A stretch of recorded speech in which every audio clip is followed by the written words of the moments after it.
Hello everyone, hope you are keeping well. This is Vishal Massey and welcome back to my channel economic sites. और आज हम पढ़ेंगे chapter number 4 that is elasticity of demand. It's very very important for ISC class 12th board examination. ठीक है, इसमें से कई questions आते हैं और मैं आपको बताऊंगा क्वेश्चंस कैसे आते हैं। और बेसिकली ये जो अब जिससे मैं एक्सप्लेन कर रहा हूँ ये आपके नोट्स ही हैं। अगर ये नोट्स किसी को चाहिए तो मैं अपने टेलीग्राम चैनल का जो लिंक है डिस्क्रिप्शन बॉक्स में दे दूंगा, वहाँ पे जाके आप इसको जो नोट्स है वहाँ पे ले सकते हैं। दूसरी बात है, इससे पहले की अगर वीडियोस किसी को देखनी है उसका लिंक मैं डिस्क्रिप्शन बॉक्स और चैट बॉक्स दोनों में दे दूंगा उस प्लेलिस्ट का, वहाँ पे जाके आपके प्रीवियस चैप्टर की वीडियोस देख सकते हैं। So without wasting time start करते हैं इलास्टिसिटी ऑफ डिमांड।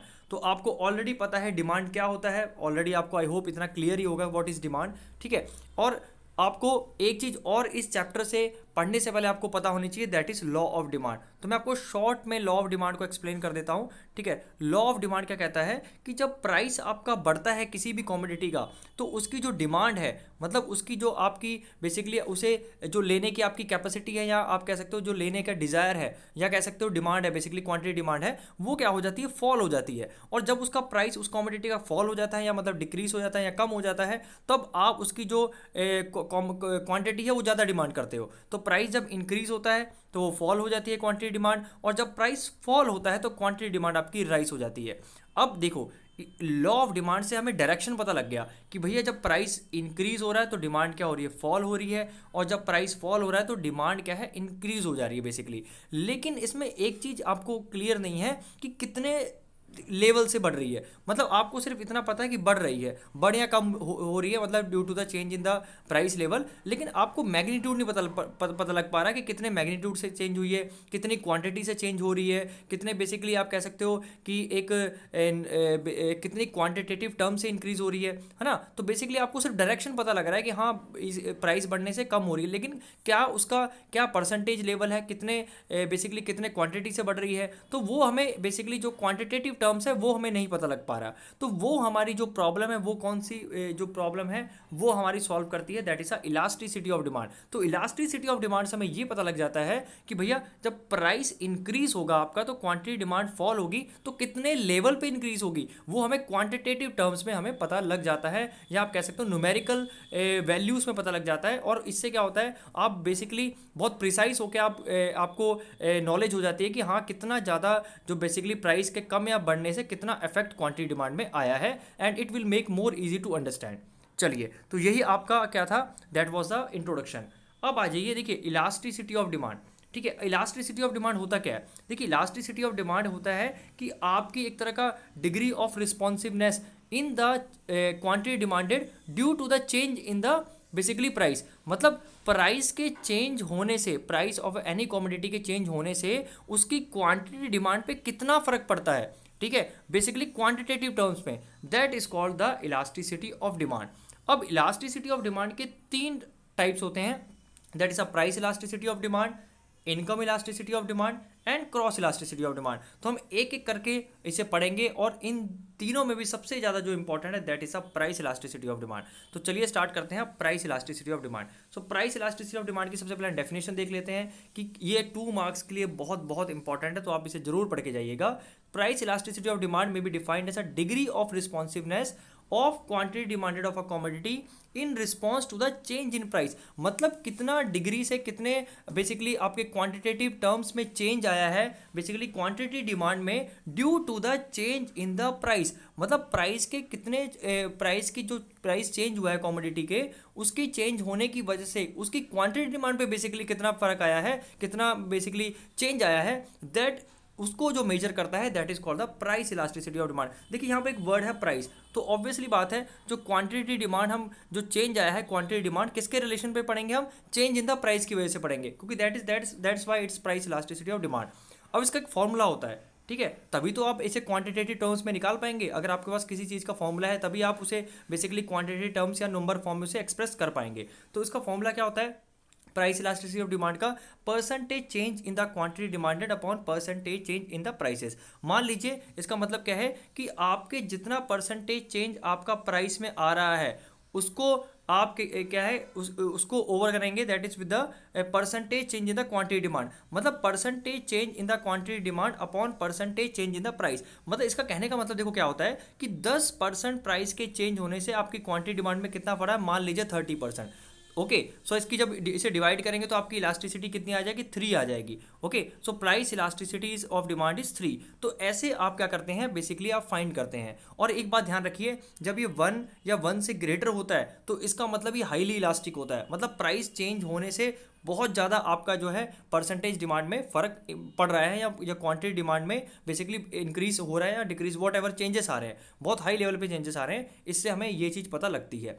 ठीक है, चलिए ओके तो आपको एक 3 मार्क्स का भी क्वेश्चन आ सकता है कि एक्सप्लेन या define the price elasticity of demand. तो आप इसका एक तो डेफिनेशन प्लस इसका फॉर्मूला लिख सकते हैं, और आप इसको एक एग्जांपल से भी शो कर सकते हैं कि let us take the percentage change in price is 10% and percentage change in quantity demanded is 30%. So what will be the price elasticity of demand? That will be equal to the EP equal to the 3. EP किस क्या होता है हमारा, elasticity of price. So elasticity of price will be 3.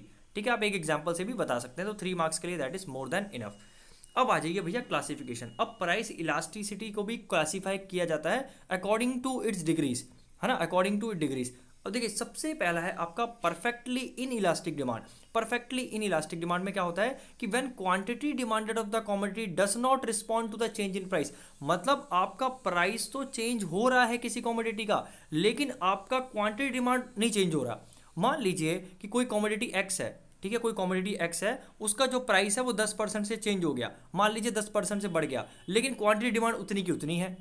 एक और example लेते हैं, मान लीजिए कोई कमोडिटी एक्स ही है, ठीक है, फिर से उसका प्राइस 10% कम हो गया, लेकिन क्वांटिटी डिमांड उतनी की उतनी है ना। मान लीजिए यहाँ पर क्या थी, मान लीजिए आप क्या कर रहे थे, 40% उस कमोडिटी ले रहे थे, तो यहाँ पे भी आप 40% ही लेंगे। तो बेसिकली क्या हुआ, आपका जो परसेंटेज इसमें कोई चेंज ही नहीं है, मतलब there is no change because we are considering change. Okay तो यहाँ पे 0 चेंज आएगा आपका, मतलब 0% बेसिकली। और यहाँ पे मान लीजिए 10% अगर बढ़ा है तो 0%, मतलब कोई चेंज ही नहीं है, फाइन। और यहाँ पे भी अगर मान लीजिए 10% से डिक्रीज हुआ है, फिर भी क्या है इसका 0%, मतलब कोई कुछ इंक्रीज ही नहीं हुआ, मतलब there is no change in the quantity demand basically, fine. तो इसका जो आपका अगर आप इसके फॉर्मूले में रखेंगे तो उसका आंसर क्या आएगा, 0। तो इसकी जो प्राइस इलास्टिसिटी ऑफ डिमांड होती है वो किसके बराबर होती है, 0 के बराबर होती है। तो बेसिकली आपको क्या ध्यान रखना है कि जब इसमें क्या होता है, प्राइस इलास्टिसिटी ऑफ डिमांड क्या होता है, जब उसकी परसेंटेज चेंज इन प्राइस की वजह से किसी कमोडिटी की उसकी क्वांटिटी डिमांड में कोई चेंज ही नहीं आता, तो ऑब्वियसली बात है कोई चेंज नहीं आएगा तो वो 0% हो जाएगा। और जितना भी चेंज होगा प्राइस का 5, 10, 15%, जितना भी मान लीजिए 15% मान लेते हैं,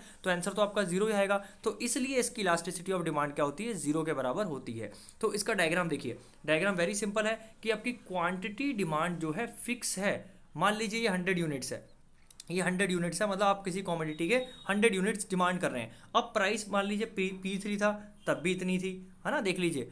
अब P3 पे भी आप क्या कर रहे हैं, सेम डिमांड कर रहे हैं, P2 पे भी सेम डिमांड है, उतनी ही है, ठीक है, P3 पे भी, मतलब प्राइस जितना भी इंक्रीज हो या कम होता जाए आपकी डिमांड क्या है उतनी ही रहेगी, ठीक है। तो जब इसे आपने फॉर्मूले में रखा, देखिए अब जब इसे फॉर्मूले में रखा तो ये आपका क्या है, 0% हो गया चेंज, ठीक है, कोई क्वांटिटी डिमांड में चेंज ही नहीं आ रहा। प्राइस भले कम हो, भले कम से बढ़े या ज़्यादा से बढ़े, तब भी आपका क्या आएगा, मान लीजिए 15% से बढ़ा या 15% से आपका मान लीजिए डिक्रीज भी हुआ, फिर भी दोनों केस में क्या आएगा, आपका 0 आएगा, देन 0 आएगा। That's why the elasticity of demand is 0 in the perfectly inelastic demand. Clear, चलिए तो आप एज इट इज लिखेंगे, जैसे भी बिल्कुल नोट्स का ही काम करेंगे। तो ये देखिए, ये आप ऐसे आपको ये जो फॉर्मूला है ना लिखने की जरूरत नहीं है, लेकिन मैंने आपको एक एक्सप्लेन करने के लिए बेसिकली से बताया गया है। सिंपल आप ये करके, ठीक है, आप ये लिख के इसका डायग्राम भी ड्रॉ कर सकते हैं 3 मार्क्स के लिए। अगर आप चाहते हैं तो आप इसका फॉर्मूला भी लिख सकते हैं, ठीक है।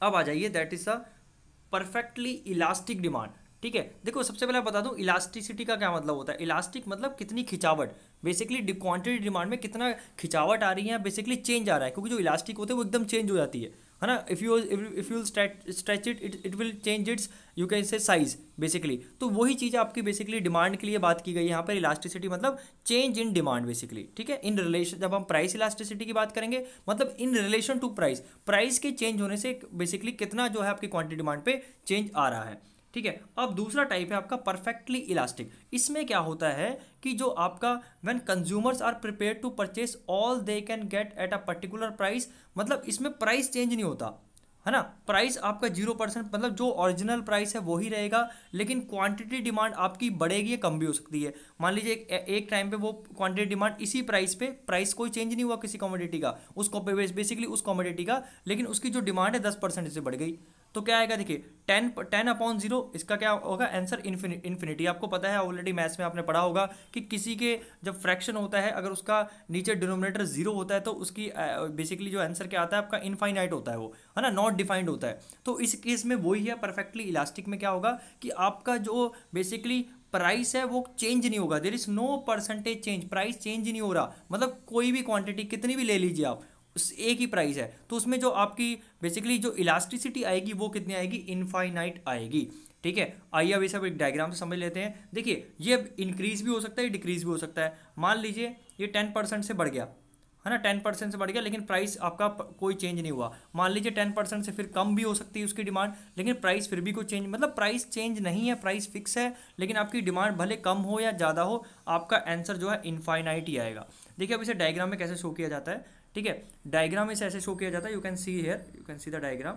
ये देखिए आपका जो डिमांड कर्व है वो बिल्कुल ऐसे जाएगा। देखिए ये आपकी क्वांटिटी है, मान लीजिए 10 यूनिट्स हैं, ये आपके 20 यूनिट्स हैं, तो आप ये प्राइस देख रहे हैं, ये जो आपका लाइन है that is shows the price, है ना, ये देखिए प्राइस, और ये जो आपकी क्यू है ये आपकी लाइन क्वांटिटी डिमांड शो करती है, X axis, this is Y axis, this is see, this is Y axis, okay, which shows the price, and this is X axis which shows the quantity demanded. तो अगर आप इस point को ऐसे touch कर दें, मान लीजिए यहाँ पर 10 यूनिट्स है, देखिए प्राइस सेम है, फिर आप अगर इसे बढ़ा देंगे मान लीजिए 20 पे, फिर 30 ले लीजिए, फिर और स्ट्रेच कर लीजिए इसको, मान लीजिए आप यहाँ पे 40 50, मतलब जितने भी आप भले आप बढ़ाते जाइए इसे, भले इसे कम भी करते जाइए, वापस भी चले जाइए इसमें, ठीक है, वापस अब यहाँ है तो सडनली आपने इस पे यहाँ पे आ गए, इस पॉइंट पे आ गए, लेकिन फिर भी क्या है आपका जो प्राइस चेंज नहीं हुआ, मतलब प्राइस फिक्स है, आपकी क्वांटिटी डिमांड बढ़ रही है या कम हो सकती है, तो उस केस में आपकी इलास्टिसिटी ऑफ डिमांड क्या होगी, इनफाइनाइट होगी, और इसे डायग्राम में ऐसे शो किया जाता है।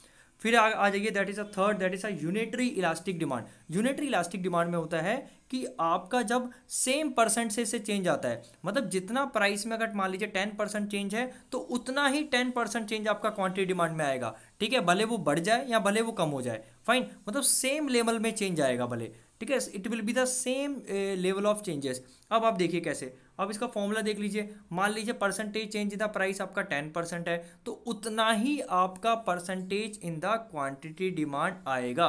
तो जब इसे आप सॉल्व करेंगे तो आपका आंसर 1 आएगा। तो दैट्स वाई इसकी जो इलास्टिसिटी या प्राइस इलास्टिसिटी क्या होती है, इक्वल टू 1 होती है। डेफिनेटली आपको पता है, देखिए कि अब जो डिनोमिनेटर और अगर न्यूमिनेटर आपका सेम होता है, जब उसे डिवाइड कर देते हैं तो आपका क्या आता है हर समय 1। तो जो यूनिटरी, देखिए वर्ड में ही पता लग रहा है यूनिटरी, यूनिट का मतलब क्या होता है 1, है ना, यूनिट का मतलब होता है 1। तो यूनिटरी इलास्टिक डिमांड में जो परसेंटेज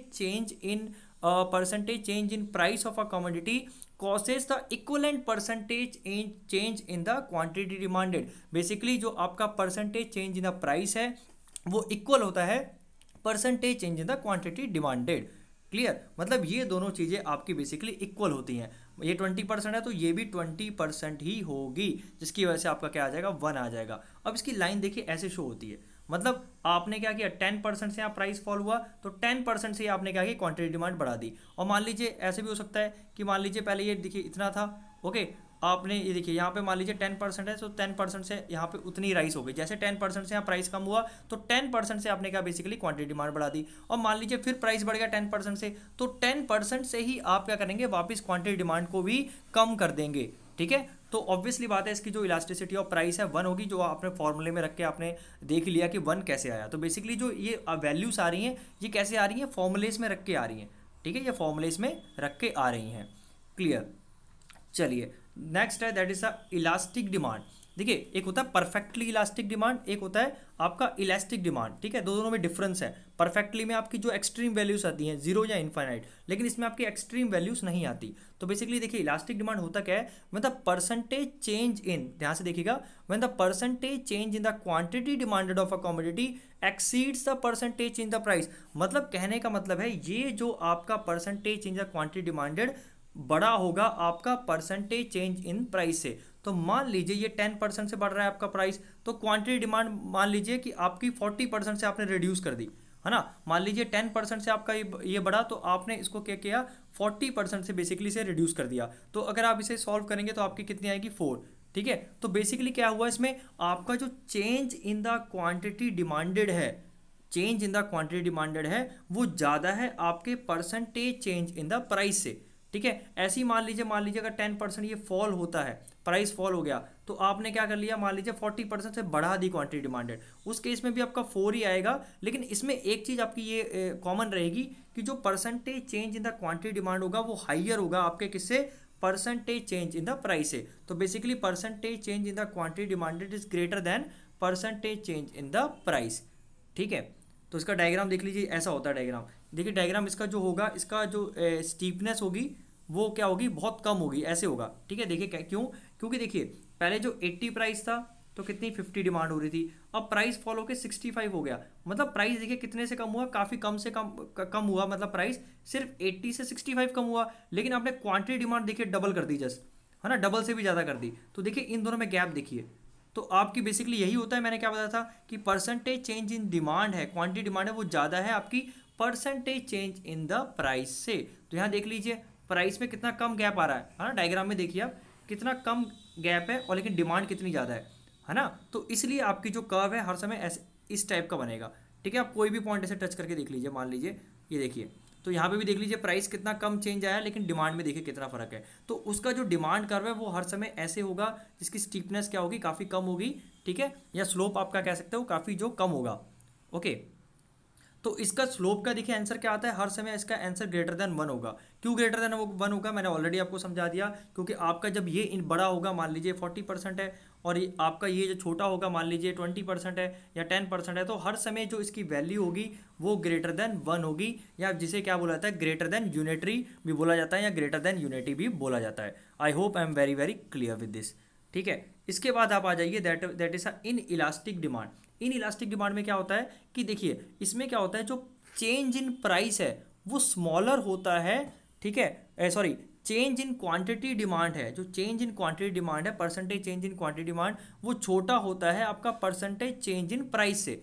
देखिए मैं आपको एक डायग्राम से समझाता हूँ। इसमें क्या होता है, आपका परसेंटेज चेंज इन जो क्वांटिटी डिमांडेड है वो छोटा होता है किससे, आपके परसेंटेज चेंज इन प्राइस से। तो मान लीजिए एक एग्जांपल लेते हैं कि 20% आपका प्राइस में चेंज आ रहा है, तो यहाँ सिर्फ 10% आपका चेंज किस में आएगा, क्वांटिटी डिमांडेड में। मान लीजिए 20% से क्या है, प्राइस जो बढ़ गया है, तो सिर्फ 10% से ही आपने उसको कम किया है। तो बेसिकली जब इसे सॉल्व करेंगे तो लेस देन 1 आएगा। ऑलरेडी आपको पता है, देखिए अगर कोई भी फ्रैक्शन में न्यूमरेटर आपका छोटा होता है और डिनोमिनेटर आपका बड़ा होता है, तो उसकी वैल्यू 101% लेस देन 1 आती है। तो इसकी जो ईपी होगी वो 100% क्या होगी, आपकी लेस देन 1 होगी। ठीक है, इसमें ईपी जो है लेस देन 1 होगी, और इससे ऊपर जो हमने पढ़ा था यहाँ पर क्या है, EP that is greater than 1। ठीक है, ओके। और इसका देखिए डायग्राम ऐसे बनता है इसका, इसकी जो स्टीप होता है काफ़ी, जो आप कह सकते हो स्लोप या स्टीप काफ़ी स्ट्रॉन्ग होता है, या आप कह सकते हो ज़्यादा होता है। देखिए अब अगर आप इसको ऐसे ड्रॉ करते हैं, अब या अगर आप मान लीजिए ये प्राइस है, अब अगर आप प्राइस आप मान लीजिए कम हो जाता है, तो आप देखिए प्राइस में ज़्यादा चेंज आ रहा है in comparison to the quantity demand, है ना। प्राइस में ज़्यादा चेंज है in comparison to the quantity demand. तो दैट्स वाई जो इसका हर समय जो आपका जो स्लोप है, या आप कह सकते हो इसका जो डिमांड कर्व है वो ऐसे बनता है। ठीक है, जो डिमांड कर्व है वो ऐसे बनता है, जिसका जो स्टीपनेस होती है काफ़ी हाई होती है इसमें। ठीक है, देख रहे हैं आप कितनी steepness. Okay, so that's why the in elastic का डिमांड का ऐसे कर्व बनता है, डिमांड कर्व, वेरस जो इलास्टिक डिमांड होती है उसका ऐसे बनता है। ठीक है, तो देयर इज डिफरेंस। तो मैं बता देता हूँ, देखिए कि इसका ये आपकी इलास्टिक डिमांड शो कर रहा है, और ये आपकी इलास्टिक डिमांड शो कर रहा है। इलास्टिक जो डिमांड है उसकी इट इज़ ग्रेटर देन 1 होता है, और इसमें जो इलास्टिसिटी ऑफ डिमांड है बेसिकली वो लेस देन 1 होता है। ठीक है, तो ये आपको पता होना चाहिए। ठीक है, तो I hope it is very very clear. तो इस लेक्चर में हमने बेसिकली क्या पढ़ लिया, एक तो हमने इलास्टिसिटी ऑफ डिमांड पढ़ लिया, उसका इंट्रोडक्शन पढ़ लिया, और दूसरी बात है कि हमने क्या, we have also studied it's basically the classification, जो classification of the price elasticity of demand, या degrees of the price elasticity of demand. So I hope I am very very clear. So you can use this as for notes. और ये जो question है आपका, देखिए ये जो question है degrees of price elasticity of demand, which is very very very important for the 6 marks. ये पूरा 6 मार्क्स का आएगा। तो जैसे मैंने ये 5 पॉइंट्स एक्सप्लेन किए हैं वैसे ही same to same 5 point explain करिएगा। अगर ये आपको फॉर्मूला स्किप करना है तो कर सकते हैं, आप स्टार्टिंग में एक ही बार लिख सकते हैं ऊपर, उसके बाद लिखने की कोई ज़रूरत नहीं है। लेकिन मैंने आपको एक्सप्लेन करने के लिए, ताकि आपके जो बेसिकली ये डराइव करने के लिए इलास्टिसिटीज न्यूमेरिकल फॉर्म में, इसलिए मैंने आपको ये बेसिकली हर एक पॉइंट में इस फॉर्मूले को यूज़ किया है। So I hope I am very very clear. So thank you so much, God bless you all.